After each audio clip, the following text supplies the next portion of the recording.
So, what's going on in the Windy City, otherwise known as Chicago? Well, I've got a person that's going to tell us some history and some current events that's going on in the gay world of Chicago. So please welcome Tracy Baim. Tracy, come on in. Hi, thanks for having me. Oh, Tracy, I just have so many things I'd like to talk to you about. So, first, just give us you started the Windy City Times, the first gay newspaper in Chicago, correct? I was a co-founder of Windy City Times newspaper in 1985. There actually had been a couple dozen other prior LGBTQ newspapers. I worked at one of them. It was called Gay Life newspaper, owned by a man named Chuck Renslow, founder of International Mr. Leather. And then I co-founded Windy City Times and then went on to do some other LGBT media in Chicago. There was a long history of LGBT media in the country. And interestingly enough, in 1924, the very first known gay publication in the country was in Chicago, 1924, 98 years ago. The police shut them down. So I think there were two issues of friendship and freedom. A man named Henry Gerber, who was a postal worker, started it. So there's a great legacy here.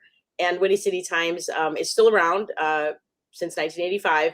It's mostly in digital form. And so I've been really lucky to be in gay media because I'm trained in media, and to be able to stay in that for my whole career has been a blessing. So tell us, how did you get your start in media and then going into the gay media? So I grew up in a journalism family. My mother was kind of a woman journalism pioneer in the 1960s, trying to cover hard news and bouncing around in different jobs. And my stepfather had worked at the Chicago Tribune for 29 years, starting in the early 60s. So I had that in my kind of environment and in my blood. And I always wanted to be a journalist. Since I was 10, I started a newspaper at my grammar school. I worked at high school newspaper, college newspaper, and yearbook and everything. But I also was openly gay by the time I was in college. And so I was very concerned that I wouldn't have a career. In 1984, when I graduated college, there were a handful of openly gay journalists in the entire United States working at mainstream papers, including Randy Schultz in San Francisco. So very few people could make a career being openly gay and being a journalist. Something about the misnotion of objectivity and just discrimination generally. So I was actually very worried I wouldn't have a career. And when I graduated in 1984, my mother heard about a job at Gay Life newspaper. So a month out of graduation, I started doing typesetting and taking photos and doing anything I could. Typesetting? You are old. Yeah, I am old. There were these old refrigerator size machines that worked like photo developing. I knew how to operate them, so that's how I got the job at Gay Life. And the old Mergenthaler machine, I knew how to get type out of it. So I started there and worked my way up to managing editor in about a year, and then co-founded Windy City Times, with a bunch of people from Gay Life, as the city's next gay newspaper. That's a picture of most of the early staff of Windy City Times. I'm on the lower left. Next to me is Jeff McCourt. He was the other co-founder. His partner, Bob Bearden, was another founder, as was a man named Chris Stryker. Bob got diagnosed with AIDS within a few weeks of starting Windy City Times. So he really was sick for about over a year and passed away in early 1987. Well, you started off Windy City Times just as the AIDS epidemic was beginning. Yeah, it was profoundly impactful on my journalism career, on obviously the city of Chicago. And our role was to document the stories, the lives of people who were affected personally, those whose families were affected. And we had the benefit a little bit of learning how New York and San Francisco responded to it. It hit them first and much bigger. So a lot of the reporting we did was looking at how other cities were responding and the activism that was happening around it. The mainstream media was either ignoring it, or they were vilifying the gay community as kind of causing it, but also making innocent victims of hemophiliacs, and that therefore making guilty victims, right, of the gay community. So there was a lot of misinformation and really the vilification, the fear that was happening. And as a 21-year-old starting, there were fewer than 100 diagnosed cases of AIDS when I started in 1984. In fact, it had just been named AIDS. It had been called gay-related immune deficiency before that, and it was first known in 1981. They now think that it was around a lot longer than that. So by the time I came, it started to be defined as AIDS, and the community started its amazing response because of the neglect of the healthcare industry, political industry. Everybody was ignoring this plague. And it was you who I've read where many people were trusting you and looking at Windy City Times for information about where to get tested, where to get treated, and other things that were available for other services. Yeah, I mean, the gay press played a really vital role, whether that was the New York Native or Windy City Times or Bayer Reporter, Washington Blade, all of us across the country in the pre-internet era. We were the only places that were doing that kind of full broad coverage, right? It was about the people affected. It was about the research happening, the activism when ACT UP came around later in the 80s. All of that was covered in the gay press at a significant level on a day-to-day basis pre-internet. So when you would pick up those weekly or biweekly papers, that was your literal lifeline to finding out doctors that would treat you without judgment. Howard Brown Health in Chicago would have I want to say the word treatment, but there wasn't treatment for a very long time. But whatever there could be known, they would help and advise and find you care that was sensitive to who you were. Picture that we saw of your original staff there at Windy City Times, there was quite a few people there.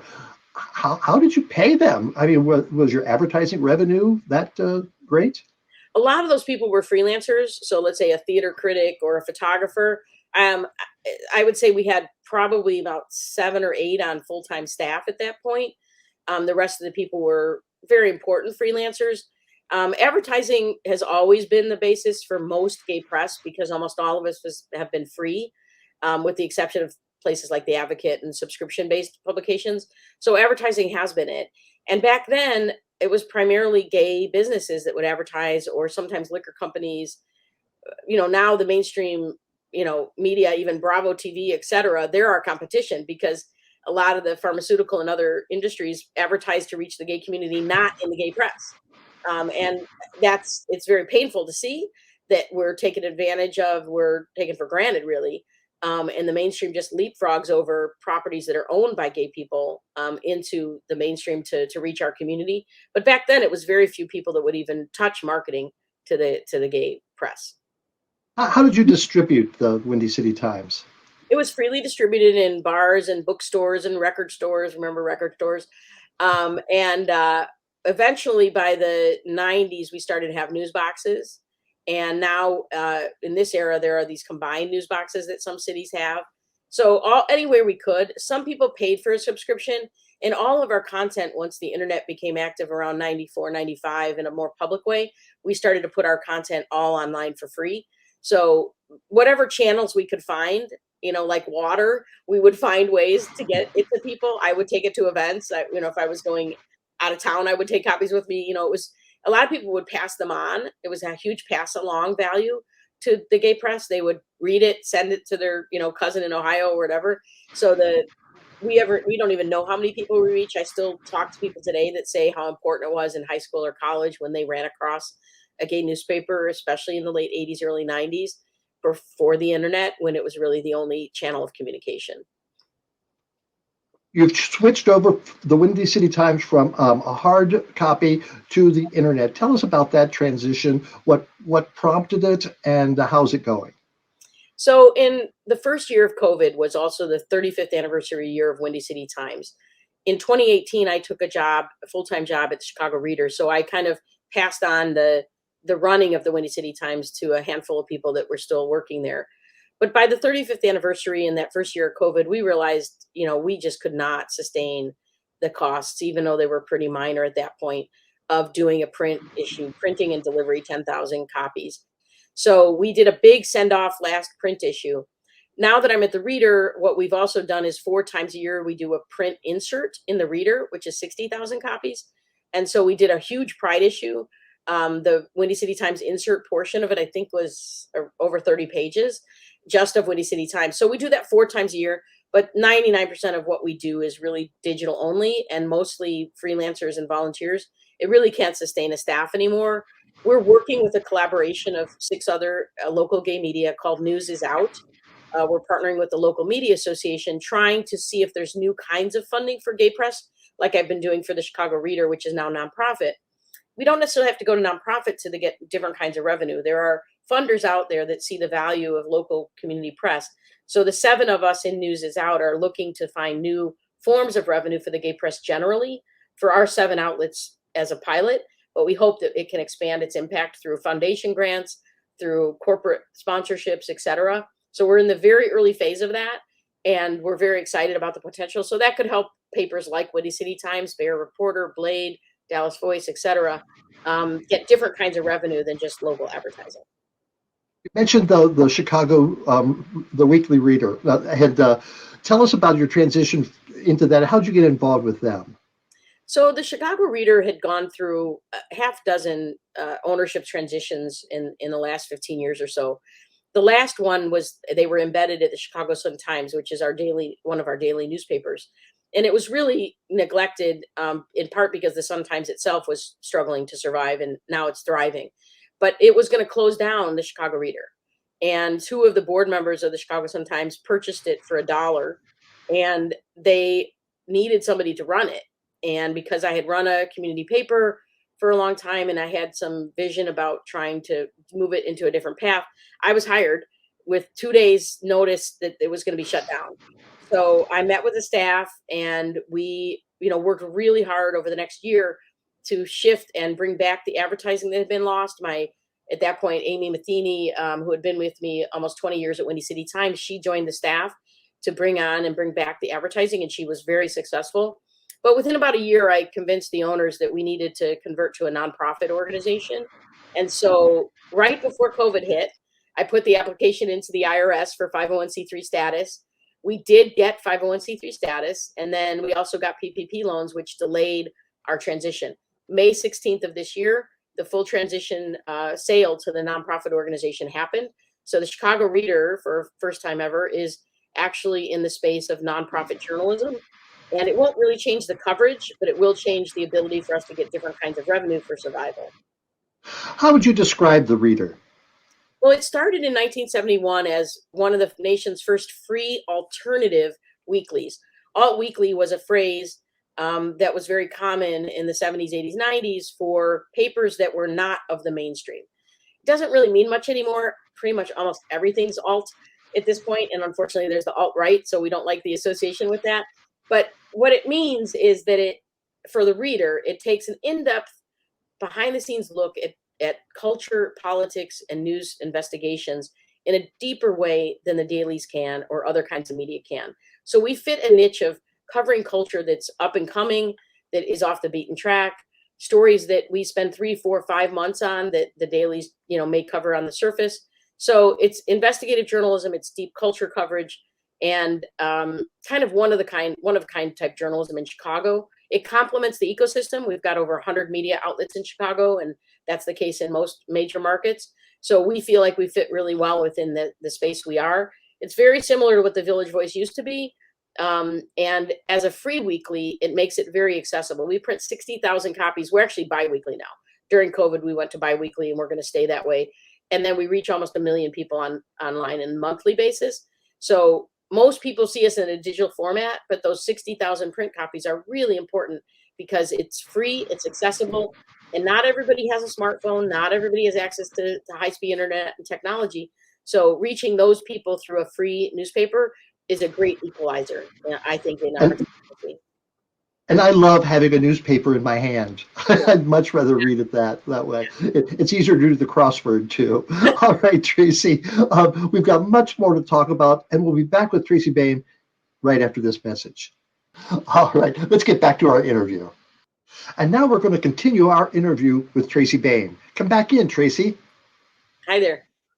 Hello again. Tracy, you have been active in our community since the 70s. You've seen a lot happen, and you sent us some pictures. Let's take a look at some of those pictures.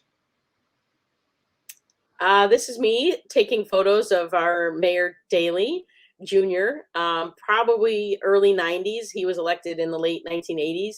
So I was, my little Pentax camera was with me wherever I went in coverage in the pre-digital era. I have probably over hundreds of thousands of photos in the Windy City Times archives that we've recently scanned and donated to the Chicago Public Library, because there's just so much history in those photos. As they say, 1,000 words in every photo. So we've got millions of words of history that we've collected over the years. So how did politics play a part in the, lack of a better word, gay liberation of Chicago? The clout of Chicago's gay community has meant that we have really influenced the political landscape of Chicago. Starting, I think, with Mayor Jane Byrne, where she had a strong gay following. But then she was defeated by Mayor Harold Washington, who had an even stronger gay following. He appointed the city's first gay liaison.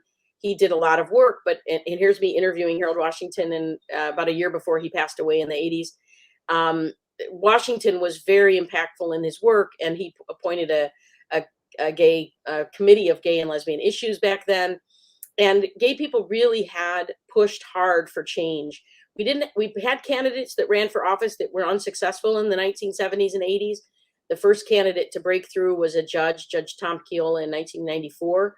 But 25 years later, we got an openly gay mayor. So politics has been an intimate part of our community, not just for the elected officials, but for pushing for policy. That's really probably even more important. That the community was working on a gay rights ordinance in the 1980s, which was vital to have in the response to AIDS, because discrimination was so predominant against the community once we were found, and AIDS kind of called us out of the closets. And then as we came out of the closets in more force, discrimination was the response. So we needed policy change to deal with HIV/AIDS and with discrimination against the LGBTQ community. Very good. Next picture, please. So this is me kneeling up front with my little Pentax camera at a gay rights rally in, I believe, 1996. That was the summer that there was a huge push to get the gay rights bill passed in the city council, and the mayor Washington supported it, but we also had a very divided city council. It was the council wars. A lot of white ethnic aldermen were very obstructionist against Mayor Washington as a black mayor, the city's first black mayor. So the gay community was kind of caught up in that. And we wanted, as a community, an accounting of who was going to vote for it and against. So even though the community knew it might fail, knowing who voted for it and who voted against it was very important to the next election cycle, when some of those candidates were targeted and didn't even realize how many gay people lived in their wards in Chicago. So that protest was huge in terms of numbers. It was at Daly Plaza. There were buses from the bars because the bars were worried, that they didn't want to be negatively impacted by a rally that would nobody would be at. So it was a cooperative arrangement with the business community to participate. And it was an incredible event. People across the community came together. Not always do we come together, but this was one of those moments in Chicago where so many people came together to push for rights. Very important event in the 1980s Chicago community. All right, one more picture. This is the Outlines Mustang in the Chicago Pride Parade. Look how small this is. I mean, back then we probably had 50 to 100,000 people along the route. Now it's million. The newspaper Outlines, that's me in the car, came about after Windy City Times. I left Windy City Times after one of the co-founders died, Bob, and I really had gone to do it because of him, and he died. And I thought, I can't really work with the guy that was left. But 13 years later, I purchased Windy City Times back from that co-founder, and Outlines folded into Windy City Times. That's great. Do we have any more pictures, Russell? Oh, yes. This is me with Studs Turkel at the Studs Turkel Awards. This is one of the honors in my life in 2005. When Studs Turkel was still alive, I received the Studs Turkel Award, and that was named for him by the Public Narrative Organization for people that were following in his footsteps. So what an honor to. Oh, yes. For those who don't know who Studs Turkel is, please do look him up. He's one of the most important storytellers of our country ever. Now, did you have any sort of relationship with him? I did not. Get a chance to talk to him? I did at that event, but I had never had a relationship before. And when he read my nomination into that, I wish I had video on I didn't have a cell phone back then. To hear him say the words about me following in his footsteps was quite a motivator, quite an honor, and still try to live up to that every day. Oh, wow. What an honor that is. Yes. All right. You mentioned earlier the gay community, the gay press. Is that your standard word to use for our community? Because I'm talking about it in a historical context, yes. Because over the course of decades and decades, um, that has been the name, right? So when I started, it was the Gay Press. I wrote a book called Gay Press, Gay Power, and then the subtitle is kind of the history of LGBTQ media. Most of the time, I use LGBTQ or LGBTQ plus, and certainly we do in writing about the community. I think the short historical name makes sense over the course of the lifetime, but it is the LGBTQ press at this point, and should be, right? So it's more the historical context I'm talking about. So when did it change? Okay, it was gay and lesbian, and then it became the L became before G, and then how did that happen? Who decides that? That's funny. It's kind of a momentum thing. I don't think anybody decides it. Luckily, there's no like, There's no big gay poobah or there's no gay something. cabal. But when I started in '84, it's funny. There was a debate. In fact, letters to the editor in Gay Life newspaper about using gay and lesbian pride.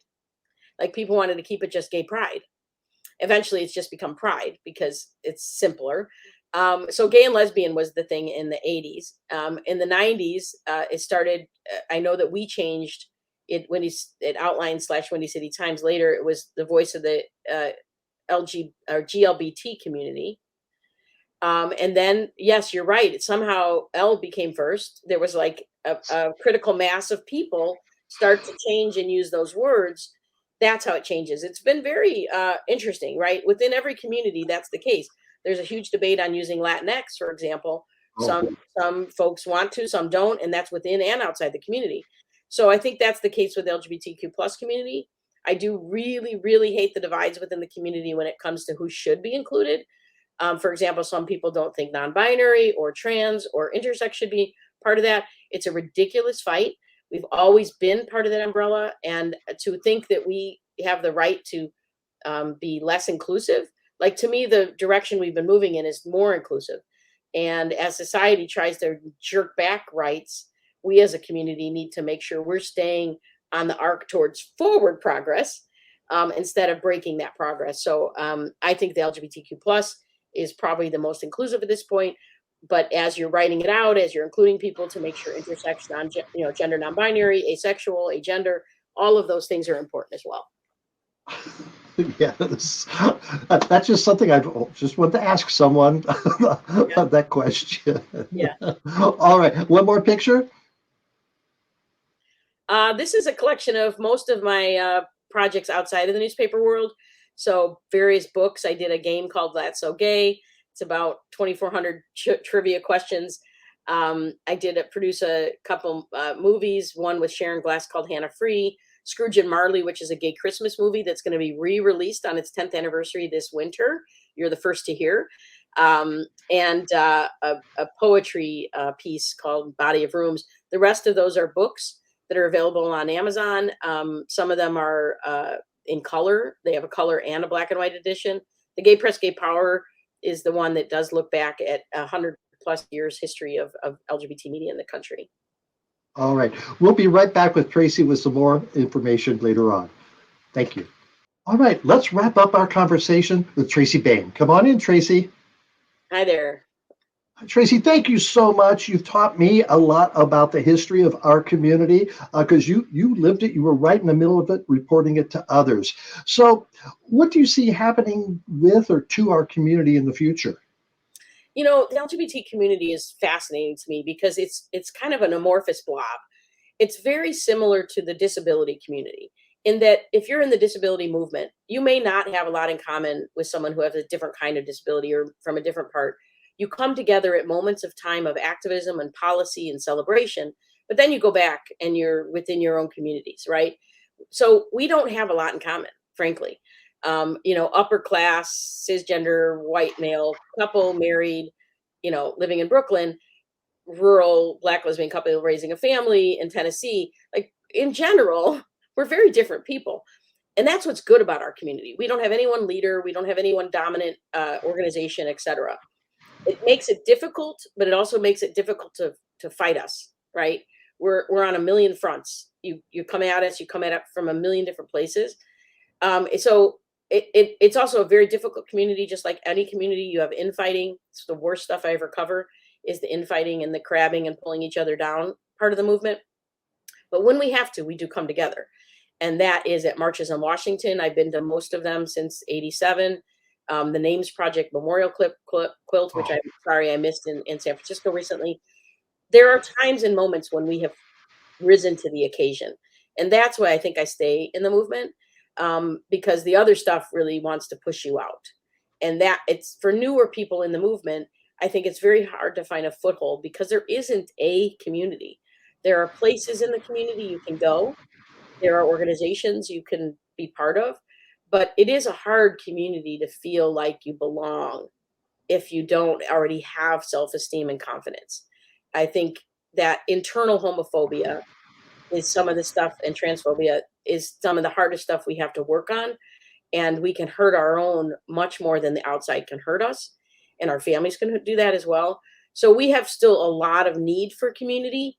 The problem is a lot of people who got what they needed out of it have moved on and don't support it. And they don't realize that there are so many people that still need it, still many homeless youth, people who are, survivors of violence, et cetera, still need our community.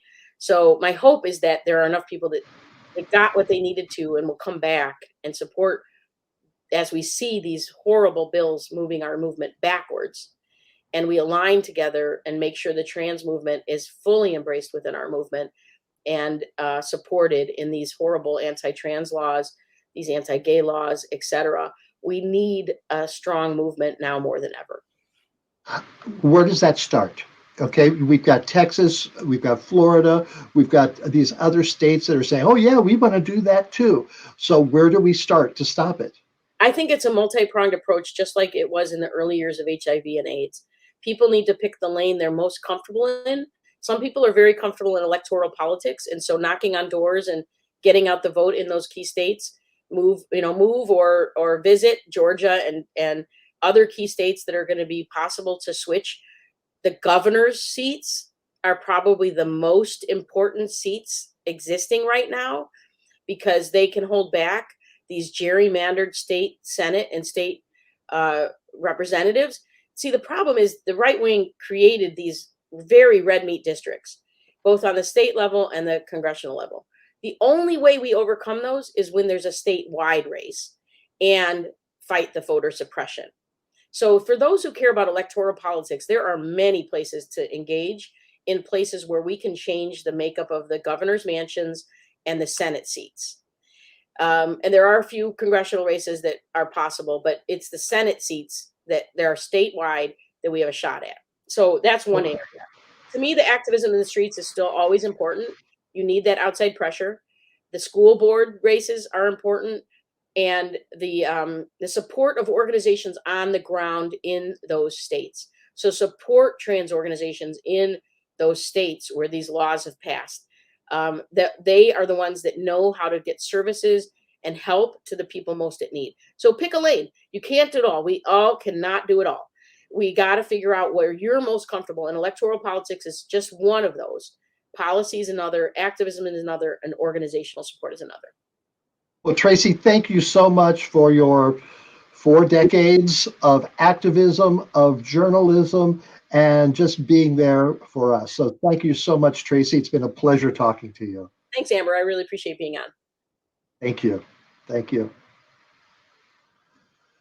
So much to talk about, but we learned so much tonight as well. Thank you so much, Tracy Baim. And yeah, go check out the Chicago Reader. Go check out the Windy City Times. Just check it out and do what you said. Google Studs Turkel. That's quite an honor that she was the recipient of his award.